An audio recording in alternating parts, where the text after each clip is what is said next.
안녕하세요. 이찬원의 삶을 분석하는 승무원쌤 김용숙입니다.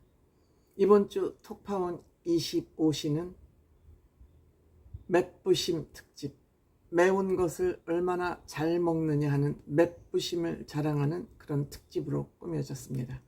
이번 주에는 아일릿, 민주, 모카라는 두 멤버가 나왔는데, 여러분들 아일릿은 하면 좀 기억나는 게 있으실까요?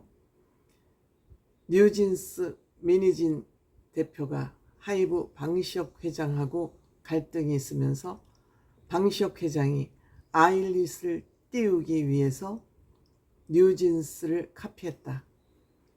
이것이 갈등의 원인이었다고 해서 한참 시끄러웠던 아일릿, 지금 한참 세계적으로 뜨고 있는 그런 아이돌 그룹 중에 두 사람이 민주하고 모카라는 사람이 나왔습니다.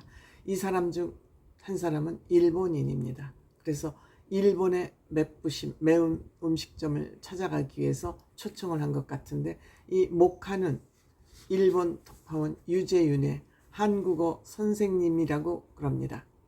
한국어 선생, 유재인이 모카의 한국어 선생님인 거죠. 이렇게 해서 이번 주에 맵부심 특집으로 진행이 됐는데, 제가 지난주에 이찬원 씨 분량이 너무 없다고 푸념을 한 적이 있습니다. 뭐 그럴 리는 없겠습니다만 혹시 톡파원 25시 제작진이 저의 유튜브를 본 거 아닌가 하는 의심이 들 정도로 이번 주에는 이찬원 씨의 역할이 좀 많이 있었습니다. 리액션도 많이 있었고요. 그래서 불평은 좀 해야 되겠구나. 우는 아이 젖 먹여준다는 말은 맞구나 하는 생각을 해봅니다. 물론 그것은 뭐 있을 수 없는 일이라고 저는 생각을 합니다만, 첫 번째 맵부심 최고인 중국을 갔습니다. 박혜림이라는 톡파원이 중경이라고 그러죠. 우리나라는 중경이라고 부르는데 중국 4대 광역시 중에서 한 곳이라고 합니다. 북경, 상해, 텐진, 중경, 이렇게 북경, 중국 4대 도시 중에 한 도시인데, 이찬원 씨 또 찬또위키 능력이 여기서 발휘됐죠. 누구도 말하지 않는 중경 인구가 3,300만 명이다. 서울 인구 지금 1,000만 명이 안 됩니다. 이 정도면은 이 중경의 도시가 얼마나 큰지 알 수 있죠. 사실 인구는 이찬원 씨 말에 의하면은 상해나 북경보다 많다. 그러니까 살기에 좋은 지역이다.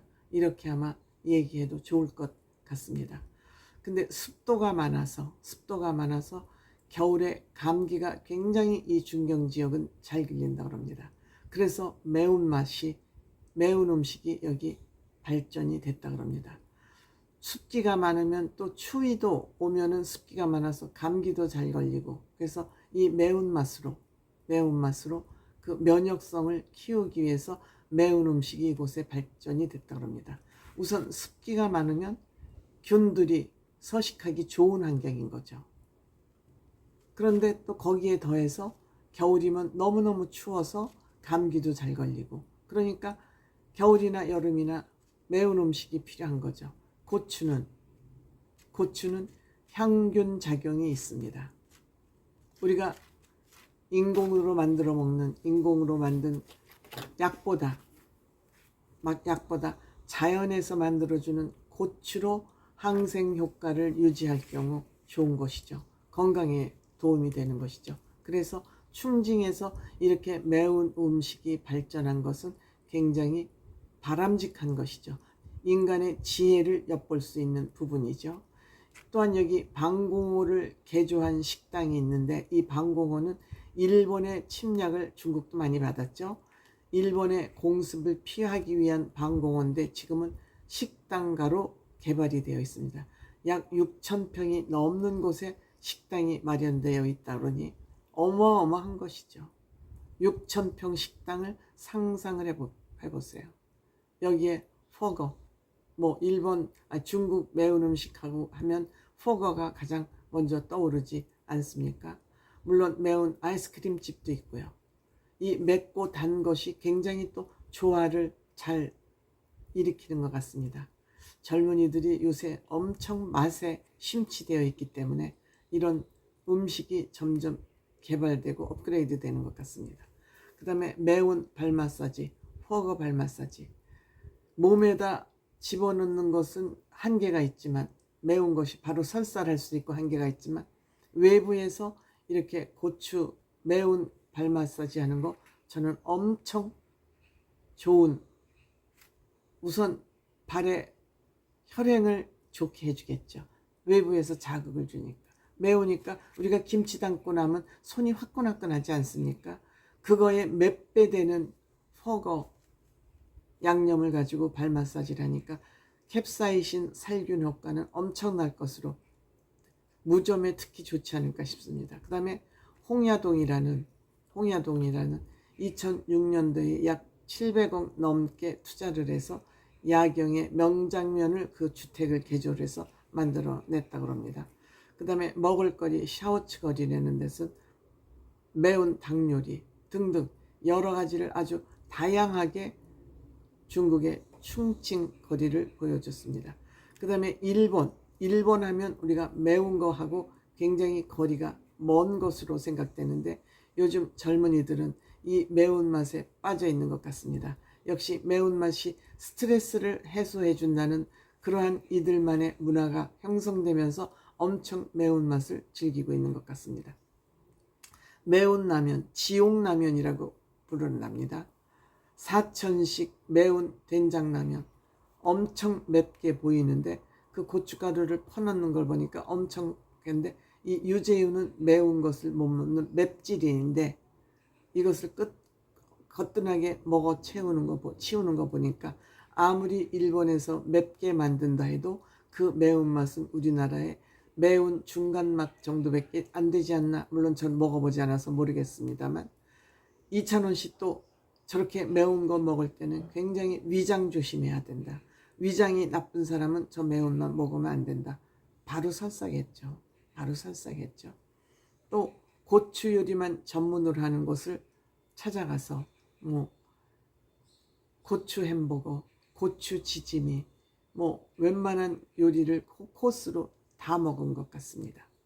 그런데 거뜬하게 먹는 것 보니까 매운맛에 대한 일본 사람 DNA와 한국 사람 DNA는 전혀 다른 것 같다. 이런 결론을 냈습니다.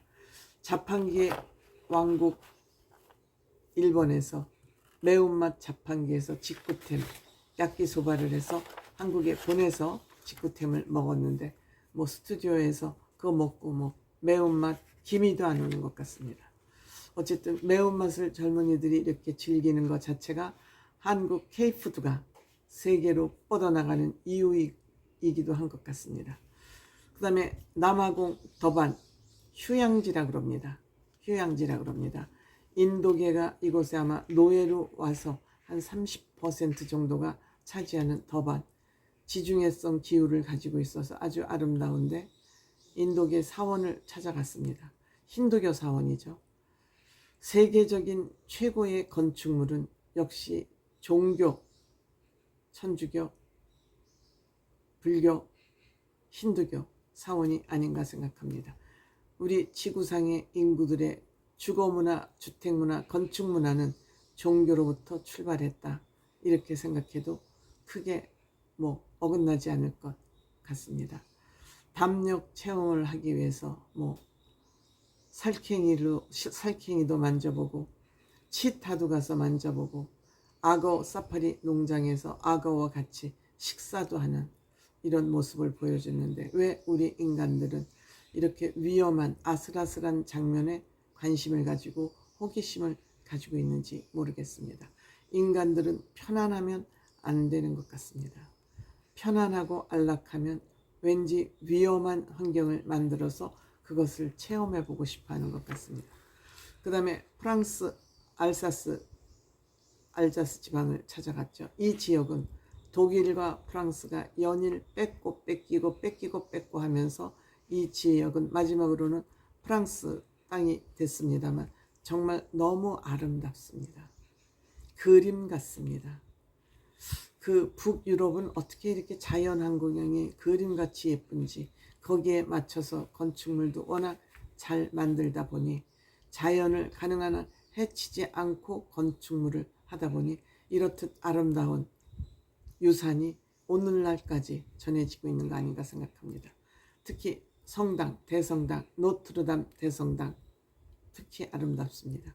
260년 넘게 공사를 한 결과물이기 때문에 엄청 웅장하고 위대해 보입니다만 처음 알았습니다. 노트르담이라는 소리가 성모 마리아라는 뜻을 가지고 있다는 것을 또한 공부를 하게 됐습니다.